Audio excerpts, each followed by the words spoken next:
hacer ahora el streaming en vivo por Instagram para la gente que no pudo estar. Gracias de nuevo a Carles y a Diego, la gente de acá de Biblioteca Ansible y de Café Artigas que nos brindó este espacio, y a los compañeros del Proyecto 5, Laura, Pedro, Lu, y desde luego a Martín y a Claudia que nos acompañan hoy. Fue la primera vez que yo vi este documental. Les voy a decir que no lloré, quizás no es verdad. Me parece muy lindo, como para ir arrancando, esta idea de poder mirar hacia el futuro, un poco haciendo eco de lo que decía Lu al principio. Me parece que Úrsula, una de las grandes cosas que nos dejó a los lectores, es esa posibilidad de decir, el futuro no está cerrado, o sea, hay muchos futuros posibles. Y me alegró mucho ver que el año pasado lanzaron un premio. Las hijas de Úrsula lanzaron un premio justamente para premiar novelas de ciencia ficción que buscaran pensar otro tipo de futuro. O sea, estamos viviendo Black Mirror, estamos viviendo la distopía, estamos acá en barbijo porque es la seguridad que tenemos que hacer entre todos para cuidarnos, ¿no? Así que me parece que también es una cosa que podemos tener en cuenta cuando estamos charlando, y les vamos a invitar a todos ustedes también a hacer intervenciones después. ¿Cuáles son esos futuros? ¿Cómo es que estamos pensando? ¿Cómo es que estamos escribiendo? Y nos acompañan acá en la mesa Claudia Boaz, que es escritora, astróloga y militante feminista y ambientalista. Es la autora de las novelas Pichonas, El Rey del Agua y La Hoja y la Flor. Y también Martín Felipe Castañet, que está aquí con nosotros. Es escritor, traductor, guionista y editor, y es el autor de las novelas Los Cuerpos del Verano y Los Mantras Modernos.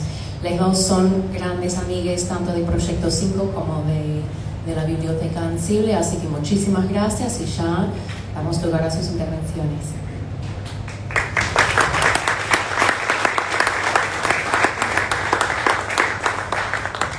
Bueno, hola a todos. Salgo un poco de mi territorio líquido, como suelo llamarlo, Tigre, si bien soy del continente, no de las islas, así ya quieran en un mundo de Úrsula. Sí, tengo ahí mi propio mundo y vengo un poco a la ciudad, pero la verdad que lo que proponen acá es toda esta cooperativa, como la llamó yo, el que está en pies y tiene las uñas azules en las manos pintadas. Y bueno, la biblioteca y el café, el Proyecto 5. Realmente, como les digo, agarro el auto y vengo a fuerza de amor. Así que podemos llorar. Bueno, llega un punto que pensar y escribir para mí es como de mutua precedencia, ya es como que no lo puedo separar, así que escribí algo cuando vi el documental, que me lo enviaron con tiempo, a Lucía, que les agradezco un montón la oportunidad. Y claro, después de verlo nuevamente se me dispararon otras cosas. Imagino que a ustedes, a cada uno, se les presentarán. Por un lado, es como un documental auspicioso, ¿no? En un sentido de que, a pesar de que conocemos ciertas dificultades que atravesó, de todos modos vemos como un gran camino de escritora, ¿no? Y eso también nos maravilla, pero tal vez me gustaría igual detenerme y invitarlos a que piensen como en los propios muros mentales que tenemos, cómo están construidos, porque eso es lo que al menos a mí me inspiró. Y en ese sentido, Úrsula tenía esa valentía que podemos ver y que ciertamente es necesaria para tomar ciertos riesgos literarios, y con tanta libertad. Y como ya dice, simplemente empecé a escribir. Pero también para mí la historia de su trabajo se puede relatar por la importancia que tenía para ella la mirada de los otros. Y ya que dijiste que para mí siempre es raro que digan que soy astróloga, porque la verdad es que no lo soy hace mucho tiempo, sin embargo es cierto que tengo una perspectiva astrológica para ciertas cosas. No pude evitar ir a ver de qué signo era Úrsula. y es de Libra, era de Libra. Ok, entonces me vas a ayudar porque voy a mencionar algunas cosas o me vas a decir no, nada que ver. Bueno, y si hay más en la sala, más librianos o librianas, verán por qué de pronto eso se metió en el documental. Porque los librianos, les librianes, tienen siempre dos perspectivas, dos puntos de vista, y a veces eso los paraliza, a veces los moviliza, pero a veces tardan un tiempo porque siempre están oscilando de un lado y del otro del muro y viendo también la mirada del otro cómo incide en su trabajo.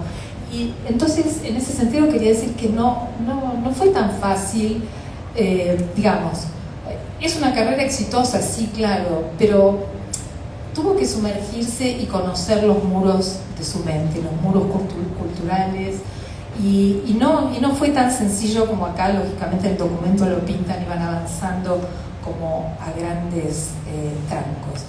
En realidad, más allá del inicio que ya comenta, de que bueno, al principio le parecía que si escribía ciencia ficción tenía que incluir naves y viajes espaciales, esos condicionamientos que conocemos y que seguramente sí fueron pesados también, ¿no?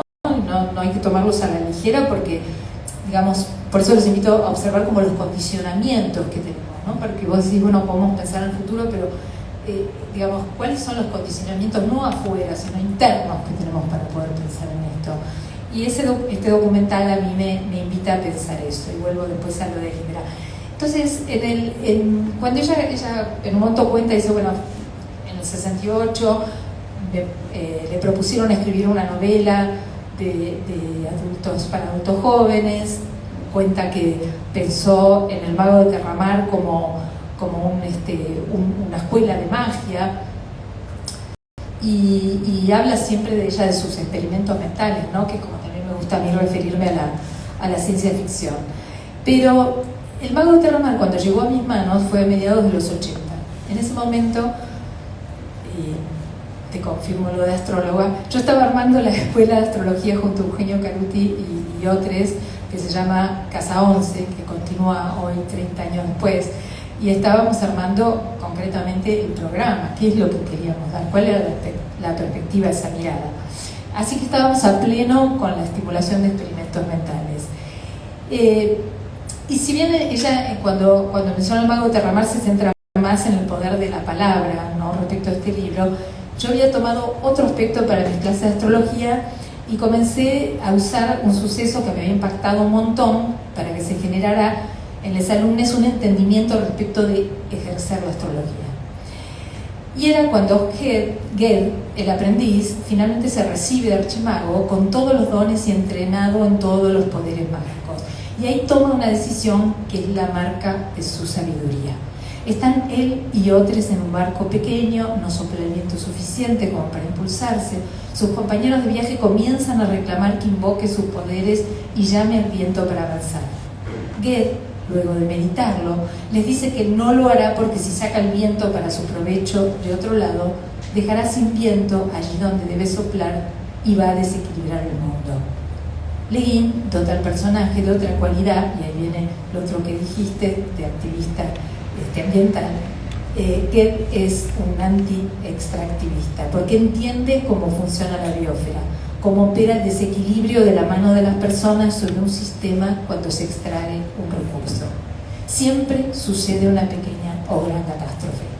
En ese entonces mi interés era que vean cómo opera en la carta natal también, vista como un sistema, una homeostasis, y la astrología como lenguaje de conexiones. Ged tiene el máximo poder y decide no usarlo. Eso salió de la mente de Úrsula, como acá todos nos enamoramos, ¿no?, de ella. Pero 20 años después yo busqué nuevamente la escena y no la encontré porque no era como me la acordaba. En realidad esa escena tal cual yo la describí en mi clase durante mucho tiempo no era así. En realidad es así. Van en la barca, mira lejos, existe el viento del mundo y el viento de la magia, y en ese equilibrio entre vientos nada más libriano que estar buscando todo el tiempo el equilibrio, en este caso entre vientos, encuentra la sabiduría del archimago. Aún así, para mí, ese personaje y ese aprendizaje es una iniciación en la ecosofía. Creo que lo que ocurrió, me di cuenta en ese momento, es que había ensamblado en mi mente otra escena para lo que yo quería resaltar. Y esta sí está bien citada. Es el arte del maestro de transformaciones, y tú lo aprenderás cuando estés preparado para aprenderlo, mas no transformarás una sola cosa, un guijarro, un grano de arena, hasta que no sepas cuál será el bien y el mal que resultará. El mundo se mantiene en equilibrio. El poder de transformación y de invocación de un mago puede romper ese equilibrio.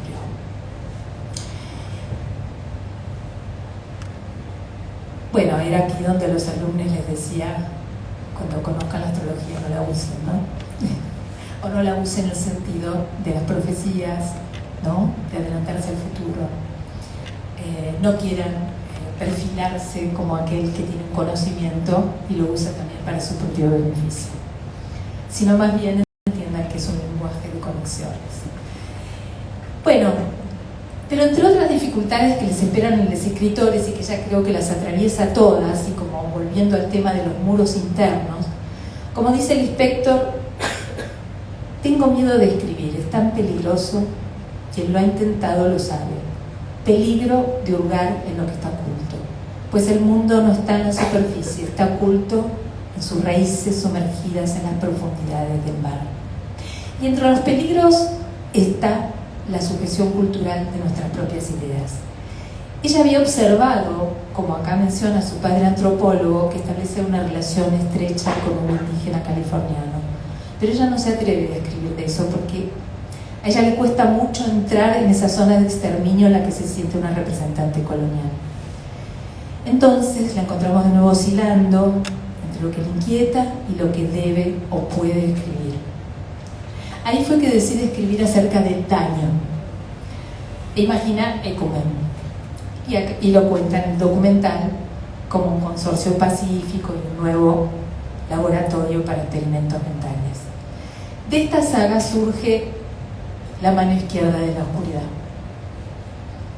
Y ahora la vemos hurgando en otra raíz, sumergida en el fondo de su mente. Si bien ella ahí, y esto lo cuentan bastante en el documental, explora el tema de género y crea una raza andrógina, le pasa que advierten que está escrito todo en masculino. Las feministas se pusieron de la nuca, pero más aún de lo que aquí lo resalta. Y ella empezó a recibir por derecha y por izquierda, sobre todo de una feminista radical, escritora que mencionan acá, que es Johanna Ras, que escribió El hombre hembra, donde crea un independiente y omnicompetente hombre-hembra. Y Úrsula cuenta que no podía crear personajes femeninos, pero no era una estrategia. Se sentía sometida y su poder creativo colonizado. Aunque ella haya creado un planeta habitado por hermafroditas que se enamoran al estilo de, y van cambiando de sexo al estilo de Orlando, de Virginia Woolf, y efectivamente podemos decir que hace estallar el binarismo, pero ella, como lo dice acá también, no podía empoderar a una persona mujer. La van a atacar muy duramente. Y una cosa que no cuenta y que decide, y es fundamental en el cambio que ella hace, porque como bien cuenta le llevó como 17 años, ¿no? Así que ese cambio fue muy, digamos, tuvo que derrumbar un muro muy, muy fuerte, pero ella es consciente de esto, esto es fantástico como recorrido. Acá no lo cuenta, pero está documentada una correspondencia que tuvo con James Tripti. James Tripti fue un oficial del ejército, un analista de servicio de inteligencia y psicólogo experimental antes de empezar a publicar obras de ciencia ficción en el 68. Era un personaje atractivo y empático. Los hombres lo admiraban, las mujeres se enamoraban de él. y se carteaba mucho con colegas. Úrsula Le Guin fue una de esas amigas por correspondencia muy íntimas. Y le escribe una carta elogiosa, porque era un autor novel, todavía recién empezaba Le Guin, y ella le responde. Y durante 5 años ambos autores coquetearon e intercambiaron confidencias. Varios años después, ya escritor multipremiado con más de 10 novelas, James Tripti le escribe a Úrsula. Mi querida Úrsula, ¿puedo pedirte que me guardes un secreto? El caso es que quiero que seas solo tú quien se entere por mí a causa de nuestra relación especial. Al escribir esto siento que estoy poniendo una amistad grande y sincera al borde del abismo, a punto de caer para siempre en la oscuridad. El caso es que soy una mujer de 61 años llamada Alice Sheldon. Úrsula le dice, ¿cómo se lo tomarán este engaño? Bueno, tengamos en cuenta que una de las escritoras con las que el escritor Tripti también mantenía correspondencia era esta Johanna Ras, la feminista radical que le decía, ¿cómo vas a ser vos feminista, Tripti, si sos un hombre? Y Robert Silverberg, otro autor de ciencia ficción súper premiado, escribió un prólogo para una antología de Tripti, Mundos Cálidos y otros, y ahí escribe, dice, se ha sugerido que es una mujer, teoría que encuentro absurda porque hay para mí algo ineluctablemente masculino en sus narraciones. Bueno, la ahora llamada Alice le escribe a Úrsula, ha muerto una era antigua y es hora de empezar una nueva. Bueno, planea un seudónimo, lo curioso es que ya no la llaman, y Úrsula le contesta, tengo ganas de reír y también de llorar un poco, porque ahora todo ha adquirido una escala colosal e inesperada de inversión total y verdadera, solo que, ¿qué significa inversión? Me gusta coquetear, me gusta esa pizca de tensión sexual entre hombres y mujeres que está presente en estas cartas. La disfruté y la echaré de menos. Y en cuanto a lo que diga el mundo de la ciencia ficción, ¿qué más da? Alice le contesta, en cuanto al coqueteo, no esté tan segura, señora mía. Sin duda que usted puede coquetear con alguien, quien hace 40 años pudo ser o no una lesbiana frustrada. Úrsula le escribe, bueno, al coqueteo de mente me refería.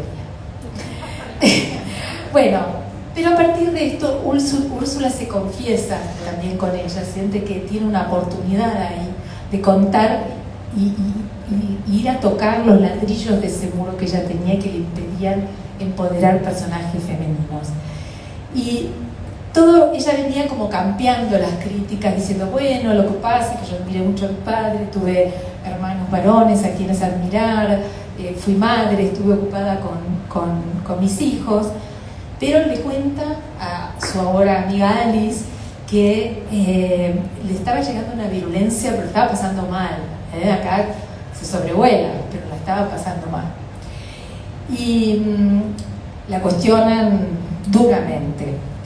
Y ella siente que esto le afecta y mucho. Y se justificaba, pero se le estaban acabando los argumentos. Y no entendía por qué no podía hacerlo.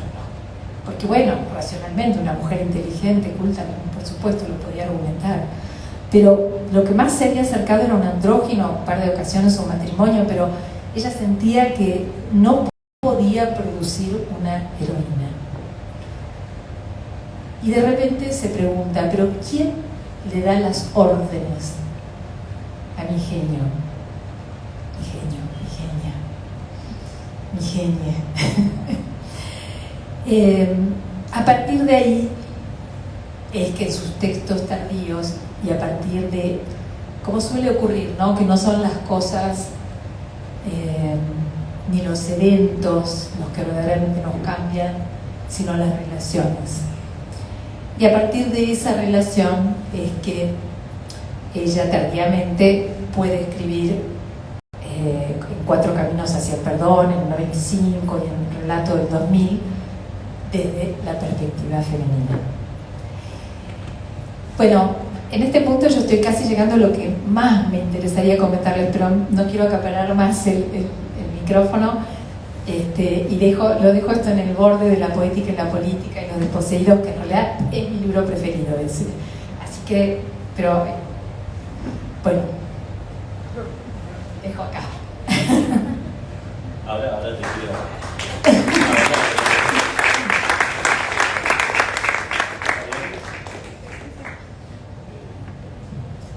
Después quiero que retomes. A mí también. No sé. Yo lo escucho, pero no se escucha. Si no. Ahora sí. Dado mi aislamiento en territorio místico, creo que no debería preocupar.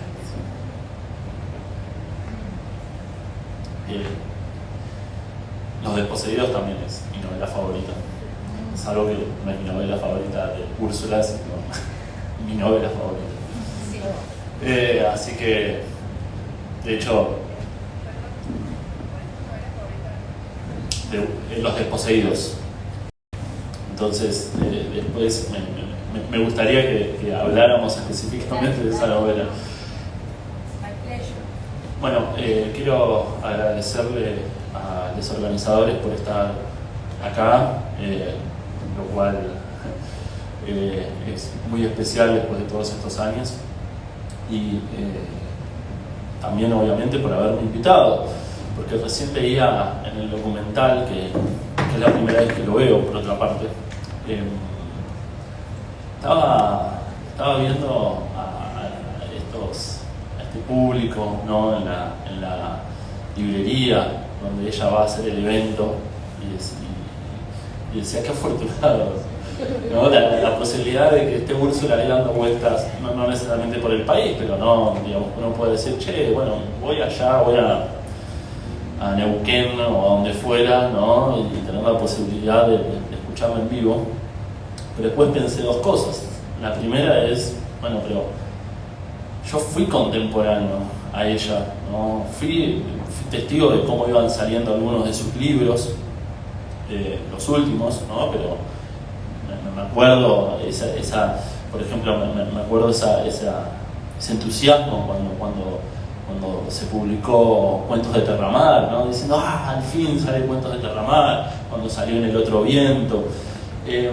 Entonces, eso por un lado. Y por otra parte, que me hayan invitado significa que hay alguien acá que piensa que yo estoy vinculado a Úrsula. O sea, soy increíblemente afortunado, porque hay muchos escritores, pero para mí Úrsula causó algo en mí que no necesariamente me ocurrió con los otros autores que me marcaron cuando comencé en este camino de la escritura. Porque, por ejemplo, yo nunca esperé escribir como Bradbury o como Tolkien, ¿no? por diversas razones. Pero cuando leí a Úrsula, yo primero empecé por la saga de Terramar, después creo que después Los desposeídos y después los demás. Me acuerdo, sobre todo, o sea, dos cosas. La primera es el preciosismo estilístico de ella, que acá en el documental no fue demasiado mencionado, salvo de la manera más obvia, que es hacerla leer, ¿no? Y cuando le hicieron leer, creo que se volvió claro ese talento de Úrsula para componer unas oraciones extraordinarias, y eso, por supuesto, es la otra mitad de la construcción de mundos, ¿no? Porque la construcción de mundos, que es el otro aspecto, ¿no? Por supuesto que quería destacar de ella, de lo que más me impactó, ¿no? Como para decir, yo quiero hacer esto, yo quiero imitarte, quiero lograr transferir de alguna manera esa canalizar, ¿no? Ese tipo de talento para crear mundos nuevos, y mundos completamente inventados de cero. pero sin esa magia, ¿no? Para utilizar el término que ella misma usa. Eso no alcanza. Los libros de Úrsula tienen esta vida como para que esta sala esté llena de personas. Era por lo extraordinariamente bien que escribía. Y quiero reforzar eso una y otra vez, porque, digamos, muchas veces pasa, ¿no? Que esto de hablar de la ciencia ficción como un género de ideas, y para mí, y en el caso explícito de Úrsula, es un género de belleza. Yo me acuerdo, ya que estamos hablando de los desposeídos y de Terramar, me acuerdo escenas, cuando digo escenas, que me refiero específicamente a las descripciones del mundo. Igual hay una escena donde él se niega a hacer magia, pero no era esa. Creo que cuando con el chico enfermo en el pueblo de pescadores, me parece. Y es que yo podía sentir las redes de esos pescadores, ¿no? Podía sentir ese olor en el puerto y como la espuma y la sal era algo embriagador, y me volvió a pasar lo mismo en un mundo completamente diferente, completamente seco, ¿no? Que es Anarres, ¿no? La luna donde transcurre la mitad de los desposeídos. Y me acuerdo cuando él llega a Benaire, la capital de este mundo, y ve que están los talleres donde los artesanos fabrican sus cosas, y pasa un tranvía y el tranvía echa chispas, y lo que le genera la sensación a Shevek, y nunca más me puedo olvidar de eso. Entonces, retomando con esta importancia para mí que fue leerla, y por qué se transformó en mi autor favorito. Pienso en esto de los modelos, la importancia de tener modelos, en este caso modelos mujeres, que a veces uno le escucha, ¿no? Ligado a las otras mujeres, ¿no? Como diciendo, tal mujer hace algo, entonces qué bueno para las chicas que están creciendo. Y no es para las chicas, es para todos. Y yo con el caso de Úrsula es extremadamente personal, y me gustaría poder ponerlo en palabras mejores, ¿no? Para poder transmitir esa chispa que ella encendió en mí. Y para no quedarme únicamente, ¿no? con lo que son los recorridos personales, que por otra parte me parecen importantes porque es lo que nos hace que nos vinculemos emocionalmente, me gustaría marcar un par de puntos, digamos, con respecto a mi lectura de alguna manera de su obra en general. Aspectos que yo noté de alguna manera que se van repitiendo a lo largo de sus mejores obras. Que por otra parte hay cierto... Bueno, no, me iba a meter por un camino, pero me iba a meterme por ese camino porque me va a llevar a otro lado. Después, si quieren, en una pregunta les comento qué iba a criticar. Ella comienza La mano izquierda de la oscuridad con una frase que dice: escribiré mi informe como si contara una historia. Y esto es algo que ella hace bastante seguido, que es crear dispositivos narrativos mezclando diferentes géneros literarios. Alguien hablaba, Neil Gaiman, si mal no recuerdo, sobre su maestría de los géneros literarios, ¿no? Y cómo cambiaba de un género a otro, ¿no? Y acá podemos hablar de fantasy, podemos hablar de ciencia ficción, de utopía, distopía, etc. Pero me gustaría también mencionar eso, ¿no? Dentro de la ficción, dentro del dispositivo narrativo, hay una maestría en la propia novela, que es la inclusión de muchos géneros diferentes que ella canibaliza, ¿no? Por supuesto acá se ve importancia fundamental del padre y de la madre. Entonces, ustedes famosamente sabrán, sobre todo La mano izquierda de la oscuridad, pero bueno, también El largo camino a casa, digamos,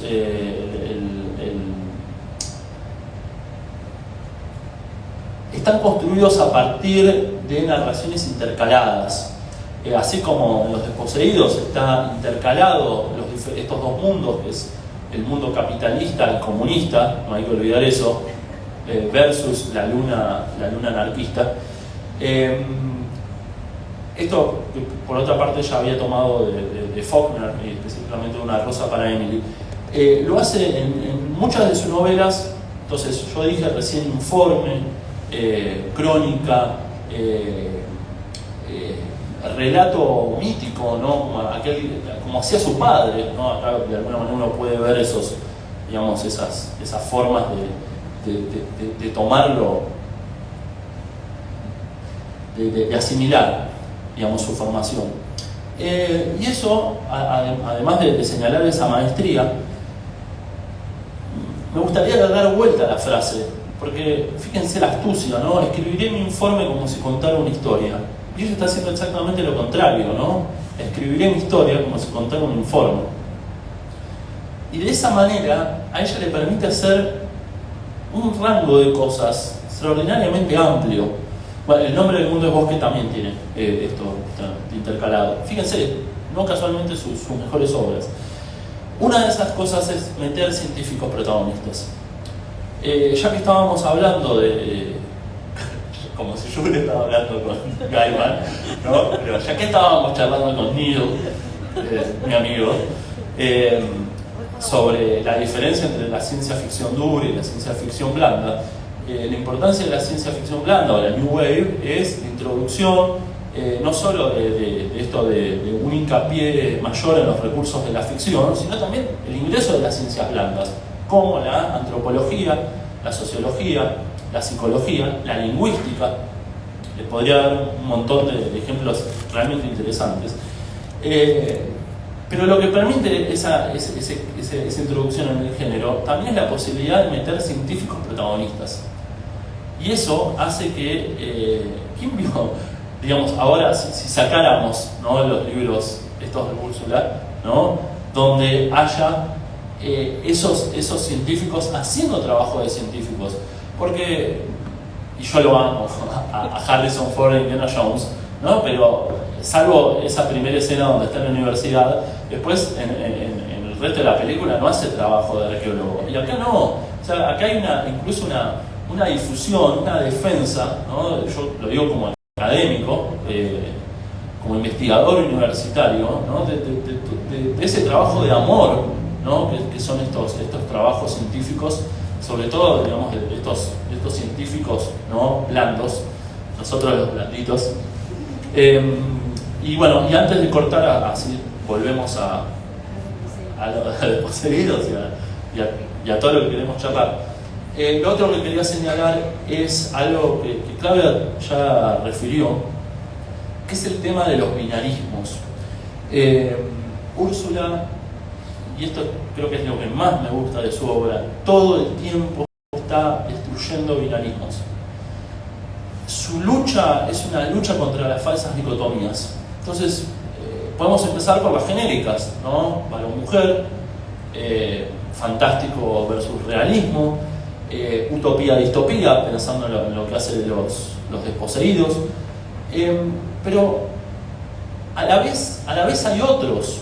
Ella lo hace todo el tiempo. Y cerrando entonces esta parte de mi intervención, a mí me gustaría señalar una cosa muy precisa que tiene que ver con la relectura, que es que yo cuando leí originalmente La saga de Terramar, me acuerdo que, lo estoy diciendo cuando yo era adolescente, me acuerdo que me había encantado, bueno, a mí me habían gustado todos, pero me había encantado el primero y el tercero, y me habían aburrido el segundo y el cuarto. Aburrido hasta cierto punto, dentro de un libro que me había gustado. Y cuando me hice más grande y los releí, me pasó exactamente lo contrario, ¿no? El 1 y el 3 son narraciones, ¿no?, protagonistas principalmente masculinos, de viaje, ¿no? Mientras que el segundo y el cuarto son llevados a cabo por mujeres y en un lugar fijo. Y en todas esas, en esa división de las dicotomías, ella no solo lo hace en los libros de alguna manera, sino en el resabio que queda de los libros. Es decir, que no solo lo hace en el libro en sí, sino que también lo hace para la relectura. De alguna manera te permite, cuando uno va a releerlos, encontrar nuevas lecturas que antes no encontraba a medida que uno va creciendo. Y bueno, y tengo muchas más cosas, pero las dejo acá. No, porque estaban hablando de lo personal y me parece que el documental es lindo porque trabaja con la imagen de Úrsula, sí, a un nivel como más íntimo, más cotidiano. No me había dado cuenta nunca, hace 14 años, cuando fui a adoptar a mi gata, en realidad yo pensaba adoptar a un gatito y le iba a poner Shebek. Y llegué y el gatito no me dio bola y esta gatita sí, así que le puse Úrsula. Le hubiera encantado.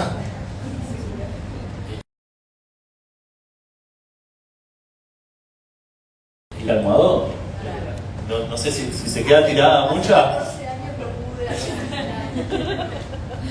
Bueno, todos tenemos un pasado, algo hicimos hace 14, hace 10 y Úrsula también. Entonces ella trabaja mucho con esto, como él decía, de derrumbar muros, ¿no? Pero lo que es para mí interesante, digamos, es mirar que ella devela cómo lo hace, ¿no? O sea, no solamente es como una carrera exitosa derribando muros, sino que con todas las dificultades que había. Y habla del muro justamente, para quienes hayan leído Los Desposeídos, Hannah Rescurra, creo que él ya lo mencionó, es una sociedad, una capitalista, la otra anarquista. Pero hay un muro y el libro empieza, la novela empieza contando cómo es ese muro. Dice, había un muro, no parecía importante, era un muro de piedras sin pulir unidas por una tosca argamasa. Un adulto podía mirar por encima de él y hasta un niño podía escalarlo. Allí donde atravesaba la carretera, en lugar de tener un portón, degeneraba en mera geometría, una línea, una idea de frontera. Pero la idea era real, era importante. A lo largo de 7 generaciones no había habido en el mundo nada más importante que aquel muro. Al igual que todos los muros, era ambiguo, bifacético. Lo que había dentro o fuera de él dependía del lado donde uno se encontraba. Entonces, ella observa ese muro y para mí es importante, vuelvo al tema de cómo dialoga, cómo pone en diálogo esas dos sociedades y cómo podemos nosotros poner en diálogo hoy las diferencias, los muros y si esto es posible. Yo creo que ella se lo pregunta en Los Desposeídos, es una de las cosas que más me interesa, porque justamente como él mencionó, es una utopía, yo le llamo ambigua, tiene muchas maneras de denominarse, pero en todo caso es compleja, no es una utopía que está basada en la abundancia y en el éxito y en el logro, digamos, de esa utopía, sino que la pone en cuestión. Entonces, ella se pregunta qué hay de un lado y del otro del muro. Y hay otra cosa que plantea, y me parece que acá también está sacando un ladrillito, que es que cuestiona la ficción extrapolativa. ¿Eso qué quiere decir? Que tenemos que también estar atentos a si estamos construyendo ciencia ficción conservadora. Es decir, si solo estamos tomando el presente y llevándolo ya sea a una visión apocalíptica, fin del mundo, digamos, nunca estuvimos tan cerca, tan en un umbral como ahora. Si tomamos solo lo neoliberal, el capitalismo como una construcción nefasta, si solo hacemos ese ejercicio vamos a estar extendiendo las mismas ideas conservadoras y arrastrándolas en el tiempo para nuestro propio destrucción. Entonces ella también reflexiona acerca de este muro, que es extender el presente, cada presente. y dice si podemos alterar los mundos. Y para eso, a veces hay que mirar los dos lados del muro y ver qué diálogo es posible entre esos dos lados. Ella se basa en el mundo de Hannah Arendt es de una austeridad ecológica tremenda, ¿no? Porque digamos es lo que nos pasa hoy, o sea, la falta de recursos. Ella se basó, y muestra en un segundo el libro ahí, en un libro que es de Kropotkin, que era un pensador político ruso anarco-comunista naturalista, si le faltaba algo, que escribió este libro en la estepa rusa. Lógicamente su proyección acerca de la austeridad era inmensa. Este libro se llama El apoyo mutuo. Yo fui a buscarlo porque ella lo menciona justamente como base para los desposeídos, que es también nuestro libro ahora, lo voy a decir así, preferido. Kropotkin en El apoyo mutuo plantea lo siguiente, ya con esto también dejo por qué. Pero la sociedad, en la humanidad, se ha creado sobre la conciencia, aunque sea instintiva, de la solidaridad humana y de la dependencia recíproca. Se ha creado sobre el reconocimiento inconsciente, semiconsciente, de la fuerza que la práctica común de dependencia estrecha, de la felicidad de cada individuo y de la felicidad de todos, y sobre los sentimientos de justicia y de equidad que obligan al individuo a considerar los derechos de cada uno y de los otros como iguales a sus propios derechos. Vemos entonces que no solamente influye muy fuertemente Úrsula en su mundo de Hannah Arendt, sino que también va a influir luego en Lynn Margulis, que es un libro que les recomiendo, si bien es un ensayo acerca de biología, y su libro Microcosmos, donde postula que las especies de linajes distintos se acoplaron en simbiosis y ese fue el origen de la vida, y que esa es la fuerza de la evolución, se concentra en la simbiosis y en la coevolución, cosa que bueno, yo retomo mi novela El ojo y la flor y Donna Haraway, que también les recomiendo, en seguir con el problema, con sus sí.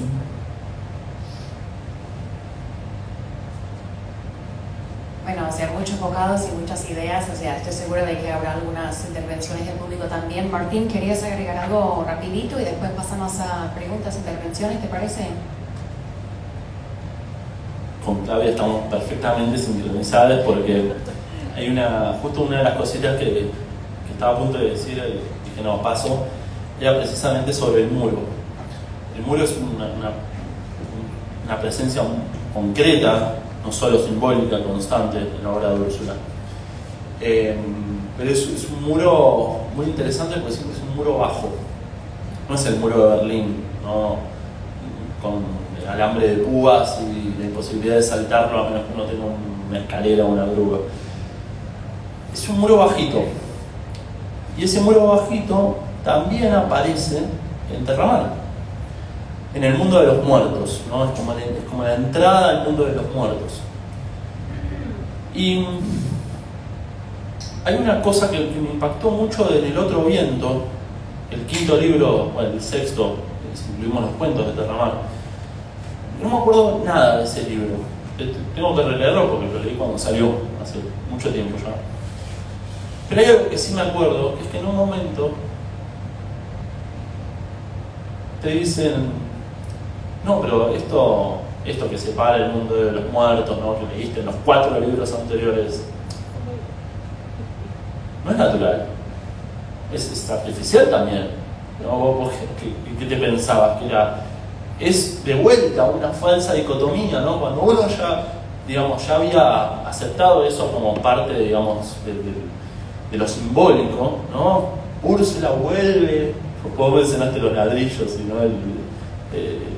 Vuelve a sacar esa masa que tiene, ¿no? Y vuelve a derribar otra dicotomía más. Y ahí realmente quiero hacer cortado. Bueno, está bien. Michelle, se no puedo pasar el micrófono, pero repetimos todas las preguntas. Manu ni fue de mi nombre, entonces era muy fácil pasarme el Bien, quería apuntar unas cositas en relación a lo que les estuvieron diciendo. Voy a hacerle, con Martín tenemos una admiración distante, pero por lo menos sabemos más o menos el tono en el que nos manejamos cada uno. Te voy a tener que aclarar a vos, por las dudas, que Virgo, Luna en Tauro, ascendente Capricornio, así que digo, puede ser un poco duro el tono. Bien, en primer lugar, nos pido una como petición de principio que pensemos hacia atrás en Mary Shelley en adelante, porque es alguien a quien no hemos mencionado y que no hemos mencionado aquí, seguramente nos resuena necesariamente cada vez que hablamos de ciencia ficción, de mujeres escritoras, de feminismos y de otredades, pero que necesariamente está también, o sea, voy a eso. Y lo segundo que les voy a pedir es que volvamos a lo que estaba planteando aquí, Martín, en relación a la ruptura de las dicotomías. Lo que yo creo que es fundamental en la intervención de Ursula Le Guin, no solo como escritora, que es justamente esa posibilidad que tiene de dar cuenta de que lo que se llamaba literatura de género también puede ser literatura pensada, trabajada, preciosista, etcétera, etcétera. Y está en un momento muy particular escribiendo. Entonces, digo, volviendo a una primera mitad del siglo XX, en la cual las escritoras de ciencia ficción escribían, pero no eran del todo leídas, o no circulaba del todo, o su literatura se consideraba minorizada, etcétera, etcétera. Y pasando a una segunda mitad del siglo XX, en la cual, más allá de que tengamos más o menos idea de esto, efectivamente, el debate entre literatura y política en lo que responde a los feminismos y los movimientos LGBT está intrínsecamente ligado. A mí me interesaba volver a esa parte, básicamente, porque soy una mujer egoísta, es lo que investigo, ese momento posterior, o sea, entre los 50 y el 75, en el cual esas posibilidades de mundos imaginados nos permiten, o sea, la potencia de la ciencia ficción de la mano de las potencias de los feminismos abre otros modos de lectura. Entonces, cosas que quería decir en torno de esto. En primer lugar, Johanna Ras no es una feminista radical del estilo en lo que yo llamaríamos TERF. Bajo ningún punto de vista, ella lo que era una lesbiana radical. Y tiene un libro fundamental si nos interesa saber cuáles son las intervenciones de las escritoras a lo largo de la historia, que es cómo suprimir la escritura de las mujeres. Es cierto que tiene este debate particular con James Tripty, Racuna Sheldon, Ali Sheldon, y es uno de los momentos más interesantes de los debates feministas literarios de este momento, por lo menos en Estados Unidos, pero al mismo tiempo pensemos también en la circulación internacional, y acá voy a estar. Prometo que voy a volver a hacer pie acá, incluso acá mismo. Bien. Ese momento de debate en el cual está esta tensión entre cartas muy interesante, donde efectivamente Johanna Ras dice si vos sos un hombre, etcétera, pero porque ella viene persiguiendo la posibilidad de reconocer la literatura y la escritura de mujeres y sobre mujeres. Ahora igual quería decir algo del tomo de la perspectiva y lo que es o no una literatura femenina. Es a partir de los 50 que tenemos la idea y la noción de género como la conocemos ahora. La idea y la noción de género que evolucionan hasta este momento en el debate social empieza en los 50. La lucidez de Le Guin para plantear esas tensiones, incluso más allá de lo que supiera o no supiera al respecto, hacia fines de los 60, principios de los 70, un par de años antes, sale La María de la Oscuridad, que es la historia de la sexualidad de Foucault, para que nos demos idea de cuál es el estado del debate social en torno de eso. La lucidez que tiene Ursula Le Guin en ese momento es la potencia que le permite luego, ¿no?, pararse en ese otro lugar y decir, pero yo a partir de haber escrito esto, de haber razonado esto, de haber visitado estos mundos con mis personajes, es que puedo tal vez construir otra perspectiva. Entonces, en esas 2 o 3 décadas que son las que vemos acá, hay un giro en la escritura de Le Guin, por lo menos el documental lo plantea en esos términos. Quienes hemos leído la obra de Le Guin con entusiasmo y estudio también podemos notar esas diferencias, la diferencia entre la primera trilogía de Terramar y lo que viene después.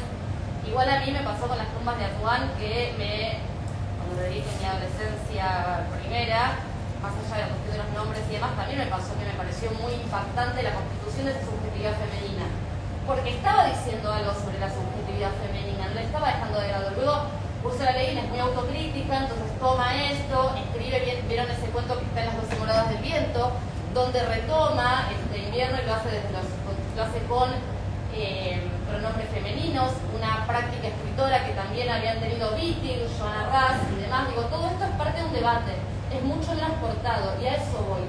La intervención de Le Guin en la puesta en cuestión, en los puntos ciegos, en el surfear la contradicción en sí misma y la dicotomía en sí misma, la podemos, o sea, ella misma es tan, digamos, tiene la humildad precisa como para poder dar cuenta de esto en la esfera pública e incluso en su literatura. Pero, por ejemplo, y a esto voy de nuevo a lo que justo estábamos muy en sintonía también, esto no afecta solamente a las intervenciones políticas de los feminismos y movimientos LGBT, que para mí son un poco lo mismo, pero entiendo que podemos pensarlo por separado. Afecta a toda la literatura posterior. Digo, si pensamos, por ejemplo, aquí vi que todos vieron, por eso quería poner este ejemplo. No era tan común ver un niño mago, no era tan común ver una escuela de magia, entonces pensamos en Harry Potter, Rowling, que sí es una digamos, ¿no? O sea, es alguien que es el enemigo en este momento entre los políticos, y es un problema que la imaginación fantástica y la imaginación de lo posible esté allá. Pero lo que hace ella, si pensamos en Terry Pratchett, 1987, Ritos Iguales, toma un montón de cosas, pero un montón de escuela de magos de Mundo Disco, tiene muchísimo que ver con la escuela de magos de Terramar. Y esto también es parte de la intervención de Le Guin, que sí se peleaba, por ejemplo, con Philip Dick, que era antiabortista.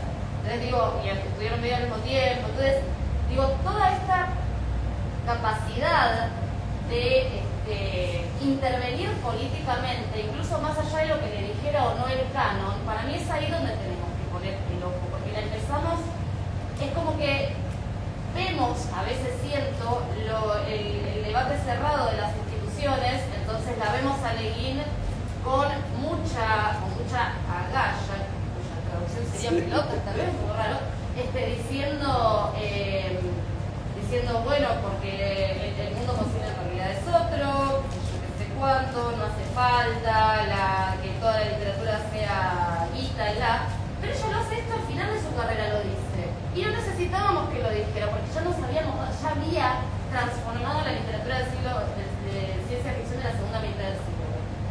Dicho todo esto, y aquí va más allá de la intervención, porque me parece importante, como también estamos en un momento de mucha reflexión y de mucha posibilidad de dar cuenta de cuáles fueron las condiciones de posibilidad de que hoy leamos como leamos.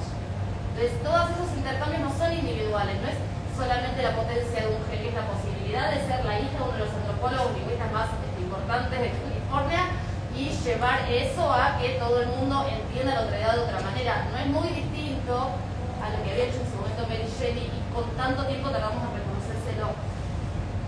Finalmente, y en torno de estos debates de las décadas pasadas, que hoy son la acumulación que tenemos para pensar nuestro presente y proyectar nuestro futuro, se carteaba, Le Guin también, y esto lo sabe muy bien Martín, porque tuvimos una casi amiga en común, espero que haya sido más amiga tuya porque pudiste verla más tiempo, que fue Angélica Borodillo. Lamentablemente recientemente falleció, pero es una de las más grandes escritoras del país, lo voy a decir en estos términos en público, que también tuvo toda esta búsqueda de tensionar las dicotomías, y no necesariamente lo hizo desde una militancia feminista radicalizada, porque ella como feminista fue incluso un tanto conservadora en su momento, y sin embargo tiene cuentos contemporáneos a lo que estaba escribiendo Le Guin en ese momento, en el cual pone la contradicción en el centro, donde, por ejemplo, todos los de Bajo las lluvias en flor. Y yo creo que acá podemos realmente pensar un estado de la cuestión que está necesariamente mediado por escrituras feministas de ciencia ficción y de fantasía, que no son necesariamente escrituras de mujeres, porque también hay lesbianas, y si tomamos lo que digo de Terry Pratchett, o hablamos de Neil Gaiman o de China Miéville, podemos recuperar también eso, y eso hace que yo, que soy, lo primero que hago cada vez que me siento en un lugar es decir, es lo minorizado, porque tal vez ni siquiera haga falta más decir esto, porque llegado, luego de toda acumulación, a un punto en el cual ni siquiera tenemos que defenderla como literatura. No solo es literatura, sino que es parte de nuestro debate político contemporáneo. Llegaron a ese lugar. Bien, eso, perdón. Muchas gracias. Gracias a vos, Michelle. ¿Alguna quería retomar algo de lo que dijo la compañera? ¿Alguien más quiere compartir algunas ideas? Parece una obviedad fuerte, parece una obviedad y han destacado un montón de cosas de que saben más de escribir. Yo quiero destacar por un ratito lo que me parece que Úrsula comparte con un montón de personas que creo que nos han impactado en general. No es la originalidad, sino la genuinidad de lo que escribe. En un momento donde tanta gente se preocupa por cómo me ven, cómo me miran de afuera, Úrsula, como muchas otras personas que han hecho grandes obras, escribe de lo que le preocupa, de lo que a ella le ocupa la cabeza y el corazón. Claro, tatuarte, que lo hace general, pero le surge de adentro. No tuvo ningún problema, no solo no tuvo ningún problema, tuvo la valentía de sostenerlo durante mucho tiempo sin que se lo hagan valer, como acá contaba. Y a mí me parece que eso es destacable, porque parece que hoy mucha gente se preocupa por cómo me ven, cómo interpretan, tengo likes y ese tipo de estupideces, perdón, pero además trabajo en tecnología, veo los números del otro lado y digo, es una huevada, es un atómico, ¿sí? Y me parece que eso es destacable, porque es una mina, no importa si es mina o no, pero digo, es una persona que fue genuina. Acá esta soy yo, estos son mis valores, estas son mis dudas, este es el estado en el que estoy y escribo de esto. Es una especie casi de análisis psicológico en público, si lo quieren, pero puta, qué bien que nos engancha a todos de una u otra manera, porque lo que está en el fondo explorando tiene que ver con ser persona. No digo nada de todo esto, para nada. Lo que digo es, para mí hay un poder que encarna ella, que es esto de ser genuino, ¿sí? Y eso se lleva mucho un montón de cosas. Además que es un arte, obviamente, único.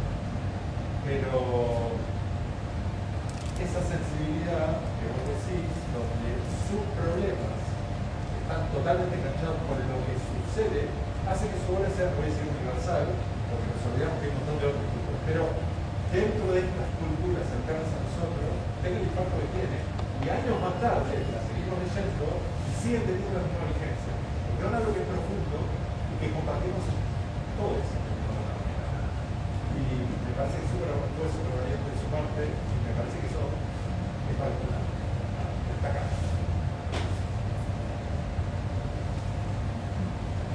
Sí, algo muy breve, un poquitito. Estaban hablando de... ¿Me escuchan? Una de las cosas que me quedé pensando cuando hablaban de esta habilidad de ella de derribar muros con la escritura, es que una herramienta de la que no se habla mucho, que ella creo que usaba mucho, es el Tao Te Ching, que ella traduce. En realidad versiona, es súper interesante. A mí, yo lo leí en la versión de ella, nunca lo había leído, y después de leerlo me di cuenta de todo lo que lo usa a lo largo de toda su carrera, en todos sus libros. Y me parece que es una de sus herramientas más efectivas en esto de derribar y de atravesar y de mezclar los binarismos y las falsas dicotomías. Me parece que todavía no encontré, y si alguien tiene algún análisis de cómo ella utiliza las herramientas del Tao en su literatura, si alguien tiene un artículo para recomendar acá, gracias.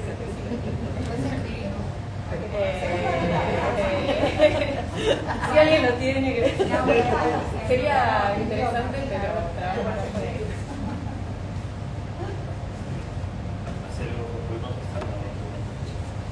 él.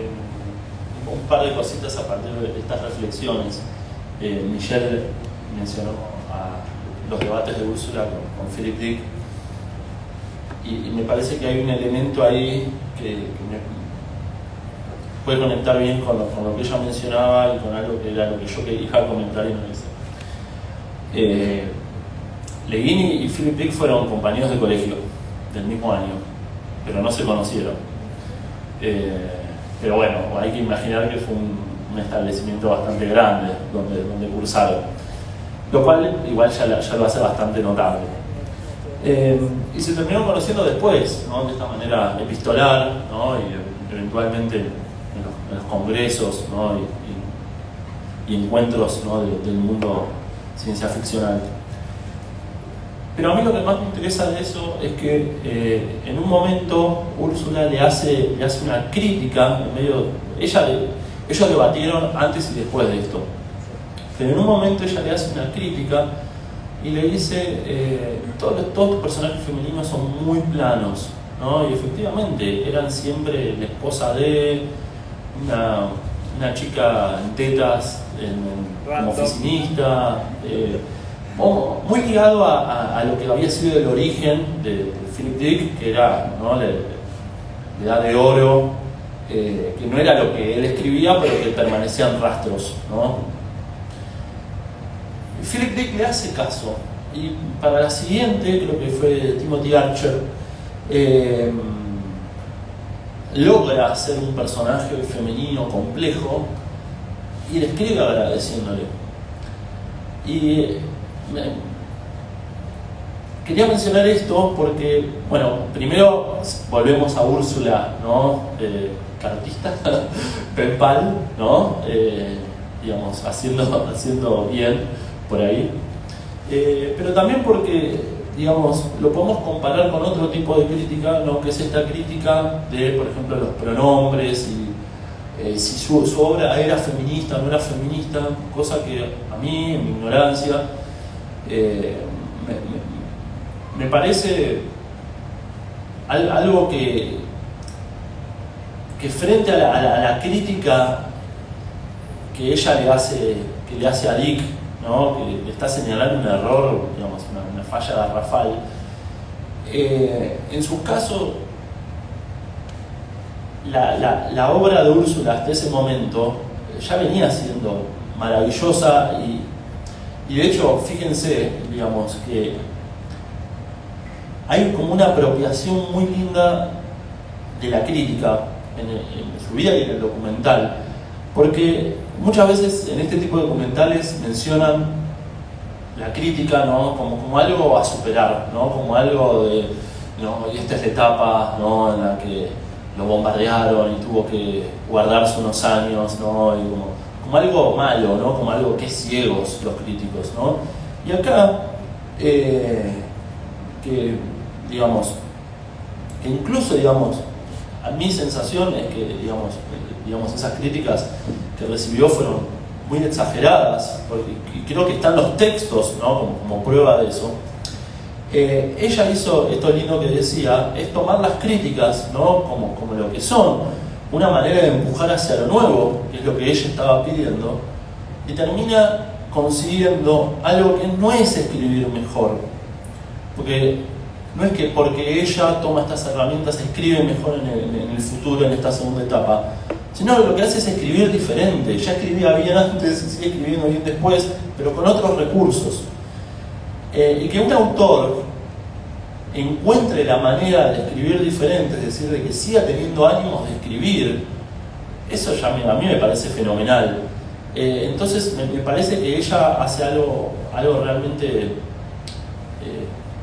me suena como ejemplificador, ¿no? Que es, digamos, cómo asimilar la crítica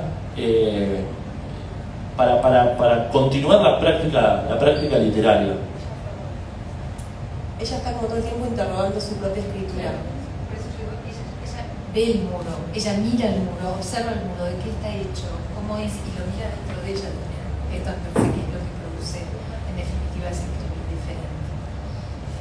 No cree que está fuera, eso lo hay que pelearse, perdón.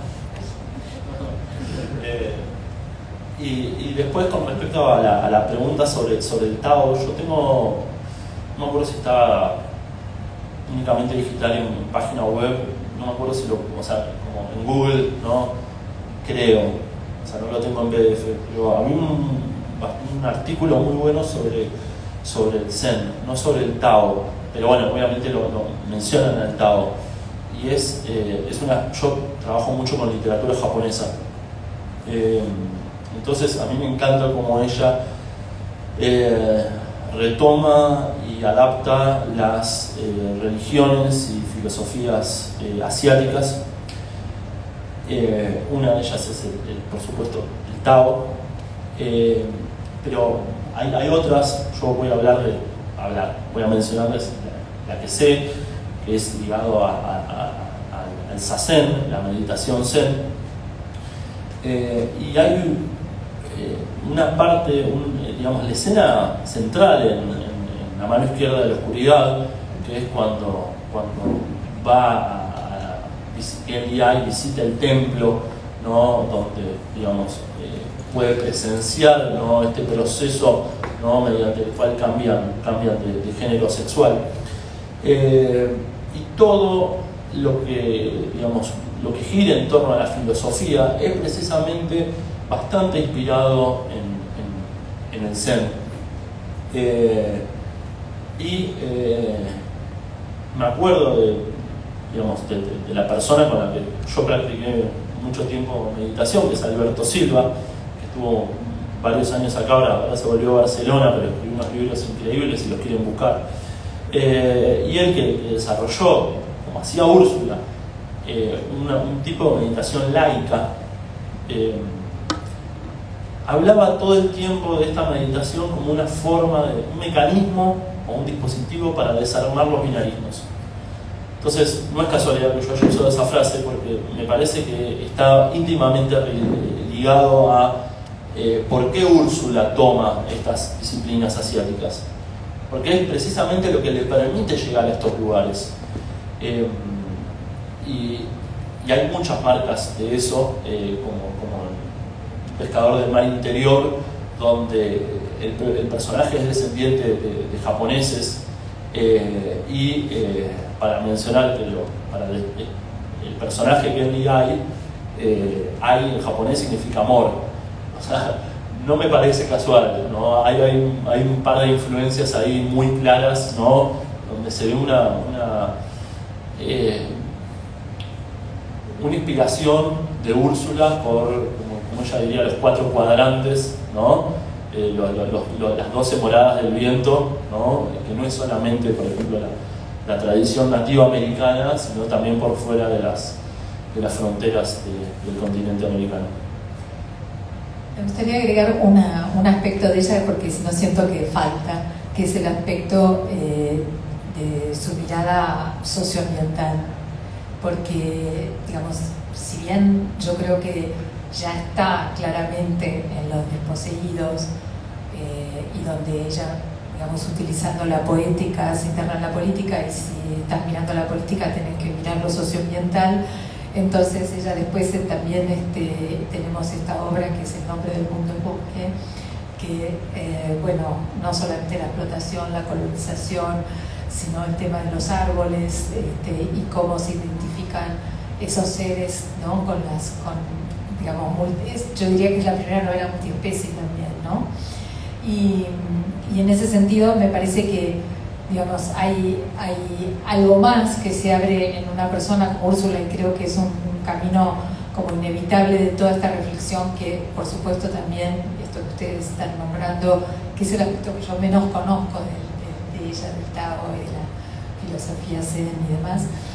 Sin embargo, me parece que cualquiera que se abisma, digamos, a este tipo de interrogación o de pensamiento va a llegar a lo socioambiental, y es lo que hoy, digamos, no hay cultura sin mundo, y no hay mucho más, digamos, que pensar que en la cuestión socioambiental, y no hay que ser, digamos, en este momento, y cuando digo no hay que ser, no me gusta como decirlo en este imperativo, pero me parece que es una cuestión que ella sí indaga, y eso que estábamos hablando, había otros abismos, porque estaba, bueno, guerras nucleares, se pasó por otras amenazas que ahora vuelven, ¿no? Por Rusia, Ucrania, etcétera. Estamos parados casi en una especie de retorno cíclico al mismo lugar, si nos faltaba algo, una guerra y una amenaza nuclear, que veremos en qué queda.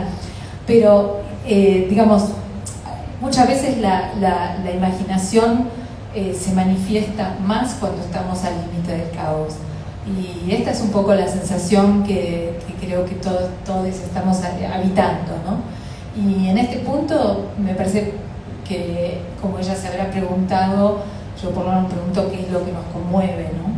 Y en este sentido me parece que cuando la poética se entraba con la política, como tan claramente lo hacen los desposeídos, acá la mediación del arte, de la literatura, me parece que tiende un puente, y en esto, digamos, me parece que estamos tendiendo estos puentes a mundos más complejos, y nos puede sacar de nuestro ensimismamiento y habilitar la conciencia para que se vayan abriendo nuevos pétalos de pensamiento y encontrar en esta mayor inteligencia, por llamarla de alguna manera, el apoyo mutuo.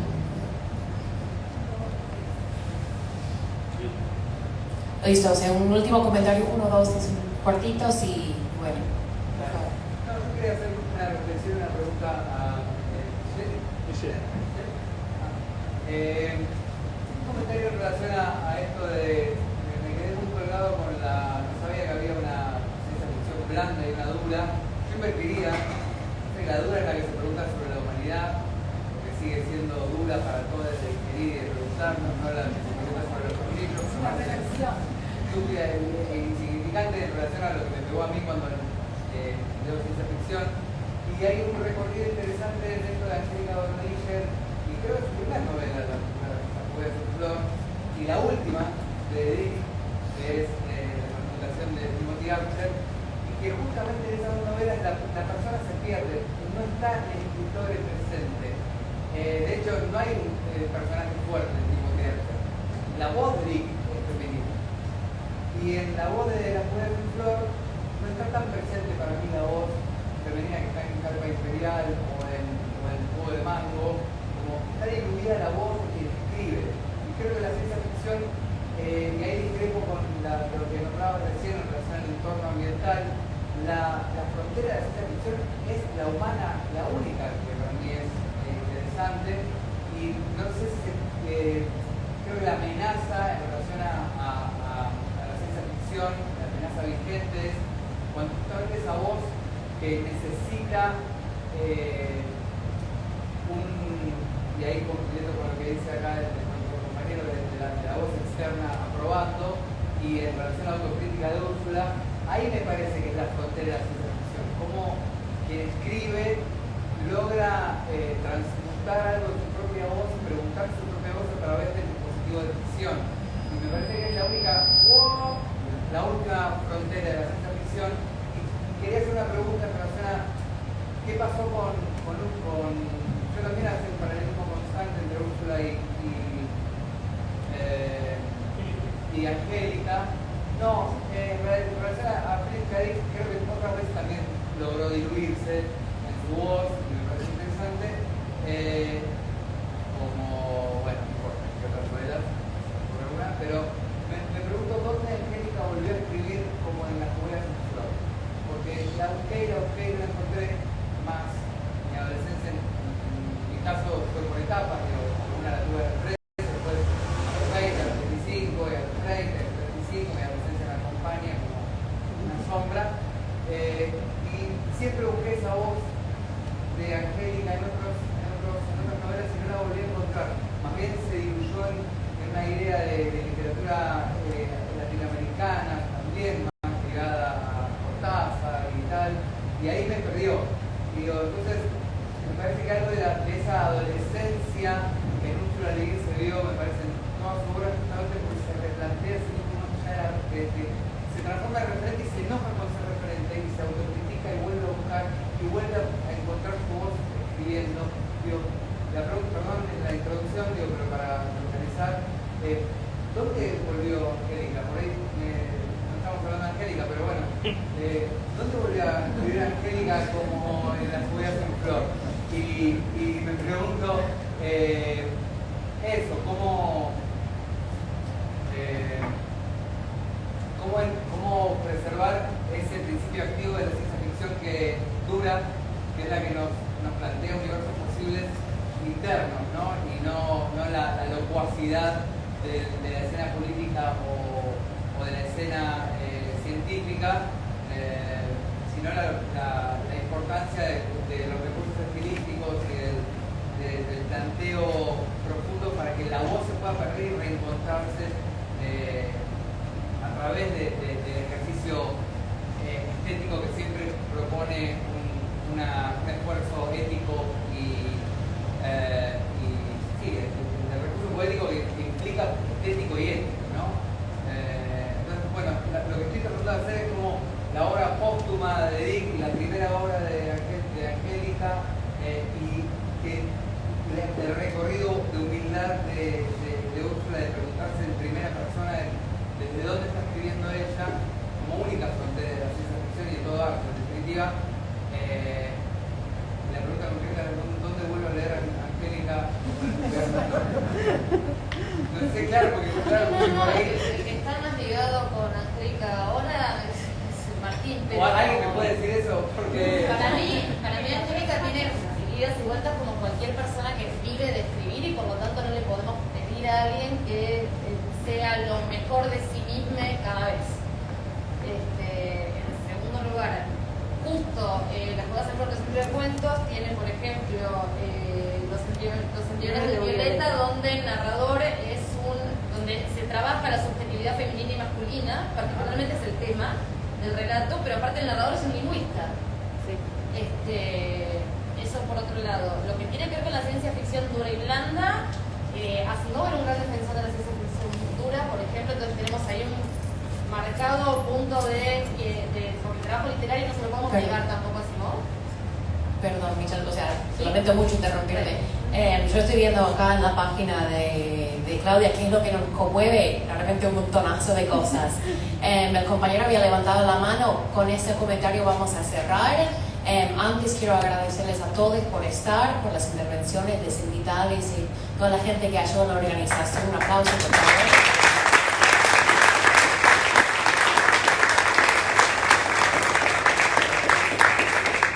Claro que este intercambio sigue, o sea, salimos afuera, tomamos algo, comemos alguito y podemos ir con esta conversación.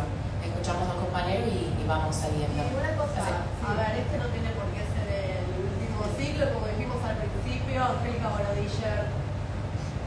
Borodiller es una autora súper importante para nosotros, está muy ligada a Úrsula, estén atentos. Síganos en redes, los corazoncitos, aunque acá dice que no, pero bueno, un poquito de amor y nada, podemos tranquilamente en el futuro estar hablando de Angélica todo lo que querríamos.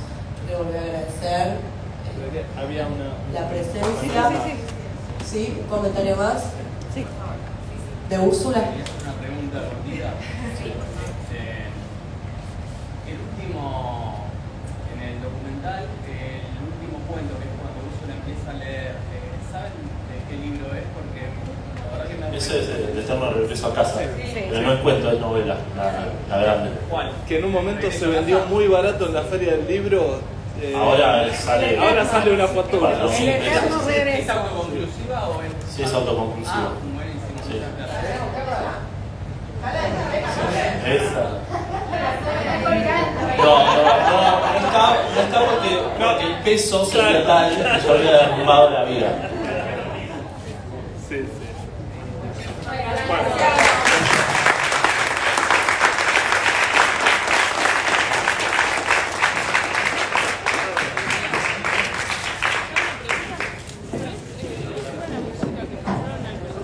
Es la música que ¿Cortaste, Pedrito? ella dice que acompaña este libro, justamente, que son unas composiciones de lo que es uno de las tribus esta de este mundo. Esa es la música del mundo.